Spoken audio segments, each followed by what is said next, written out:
वो आपको याद होगा, वो फोटो होती थी 4, हम दो हमारे दो।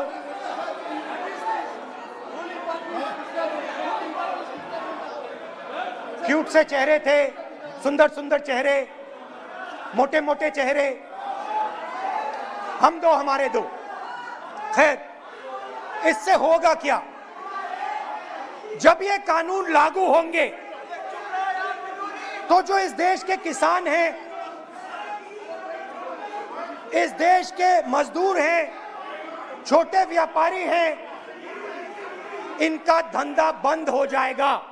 इनमें से किसानों की खेत चली जाएगी, किसान को सही दाम नहीं मिलेगा, छोटे दुकानदारों की दुकान बंद हो जाएगी और सिर्फ 2 लोग, हम दो और हमारे दो इस देश को चलाएंगे। हिंदुस्तान का फूड सिक्योरिटी का सिस्टम है वो नष्ट हो जाएगा और पहली बार, सालों बाद एक बार फिर पहली बार हिंदुस्तान के लोगों को भूख से मरना पड़ेगा। रूरल इकोनॉमी नष्ट हो जाएगी और ये देश रोजगार नहीं पैदा कर पाएगा। ये नई चीज नहीं है, ये आप मत सोचिए कि ये नया अटेम्प्ट है, पहला अटेम्प्ट है। ये पहला नहीं है, ये काम प्रधानमंत्री ने हम दो हमारे दो के लिए पहले नोटबंदी में शुरू किया था। पहली चोट नोटबंदी थी। आइडिया क्या था? गरीबों से, किसानों से, मजदूरों से उनका पैसा लो, बैंक में डालो और हम दो हमारे दो के जेब में डालो। स्मॉल मीडियम सेक्टर को खत्म कर दिया, किसानों को बर्बाद कर दिया। वहां नहीं रुके, फिर गए जीएसटी, गब्बर सिंह टैक्स, 5 अलग अलग टैक्स और फिर से उन्हीं बेचारों पर आक्रमण, उन्हीं किसानों पर, उन्हीं मजदूरों पर, उन्हीं व्यापारियों पर आक्रमण। फिर कोरोना आता है।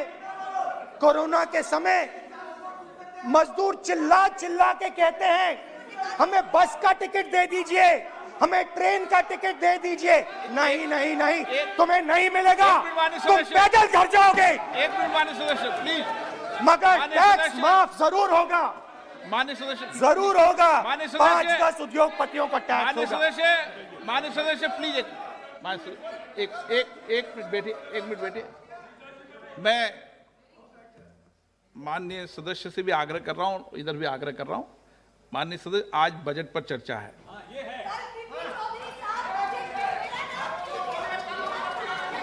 चलो चलाओ। मैं आ रहा हूं सर बजट पे, सर मैं आ रहा हूं बजट पे। मैं सर 5 मिनट में बजट पे आ रहा हूं। मैं फाउंडेशन लगा रहा हूं अभी, फाउंडेशन।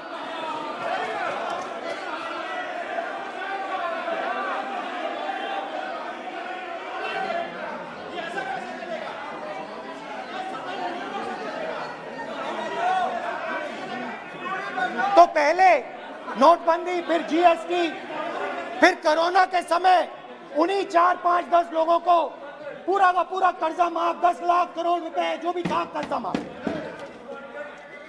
मगर हुआ क्या? हिंदुस्तान का रोजगार का जो सिस्टम है, जो स्मॉल एंड मीडियम इंडस्ट्री है, वो खत्म हो गई। आज ये देश रोजगार नहीं पैदा कर सकता है, सीधी सी बात। और आज नहीं, कल भी ये देश रोजगार नहीं पैदा कर पाएगा, क्योंकि आपने इस देश की रीढ़ की हड्डी तोड़ दी है। किसान की, मजदूर की, छोटे दुकानदार की, स्मॉल मीडियम बिजनेस की रीढ़ की हड्डी तोड़ दी।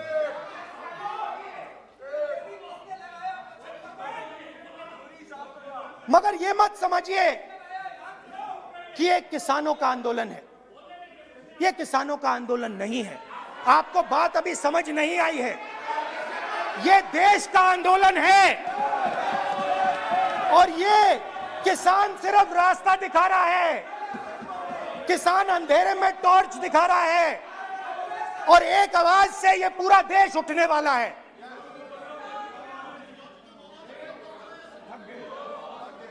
पूरा देश एक आवाज से हम दो हमारे दो के खिलाफ उठने जा रहा है।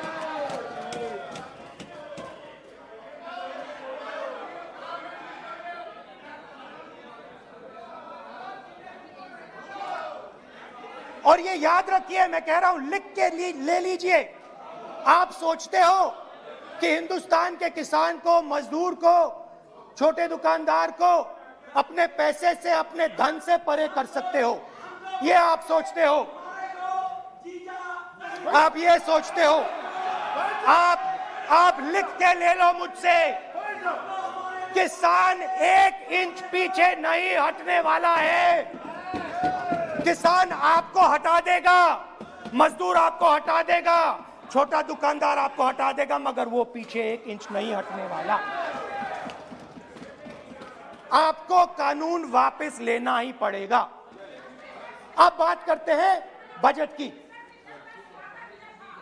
जब बजट पर बातचीत करने की बात उठी थी, प्रेसिडेंट एड्रेस पे बात करने की बात उठी थी, तो हमने कहा था, विपक्ष ने कहा था, हमें किसानों के आदर करने के लिए किसानों के सब्जेक्ट पे अकेला बोलने दीजिए, एक साथ हम सब मिलकर किसानों के मुद्दे पे बोलेंगे। स्पीकर सर ने सरकार से पूछा और सरकार ने कहा नहीं, किसानों के मुद्दे पर चर्चा नहीं होगी, बजट पे होगी और प्रेसिडेंट एड्रेस पे होगी, अलग चर्चा किसान के मुद्दे पे नहीं हो सकती। तो प्रोटेस्ट में मैं कह रहा हूं, मैं बजट पे आज यहां टिप्पणी नहीं करने वाला हूं। मैं आज सिर्फ किसान के मुद्दे पे बोलूंगा और उसके बाद मैं अपना मुंह चुप कर दूंगा। अंत में मैं कहना चाहता हूं कि जो 200 किसान शहीद हुए, उनको इन लोगों ने श्रद्धांजलि नहीं दी। मैं सब सांसदों से कहना चाहता हूं, मैं अपने भाषण के बाद 2 मिनट शहीदों के लिए मौन रहूंगा। आप मेरे साथ खड़े हो जाइए। धन्यवाद।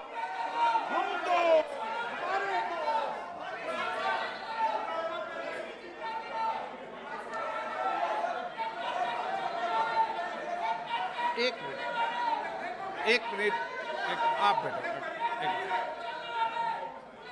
एक मिनट।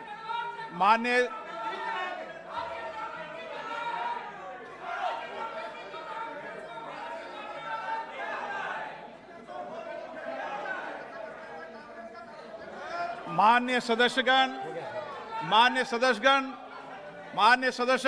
प्लीज बैठिए मान्य, प्लीज बैठिए। मान्य सदस्यगण, इस सदन को चलाने की जिम्मेदारी आपने मुझे दी है, और कोई भी मान्य सदस्य कहेगा मैं आज उत्तराखंड के मरे लोगों पर श्रद्धांजलि अर्पित करता हूं, कोई कहेगा कि मैं आज बॉर्डर पर मरे श्रद्धांजलि अर्पित करूं, ये जिम्मेदारी आपने मुझे दी है। आप बोल रहे हैं तो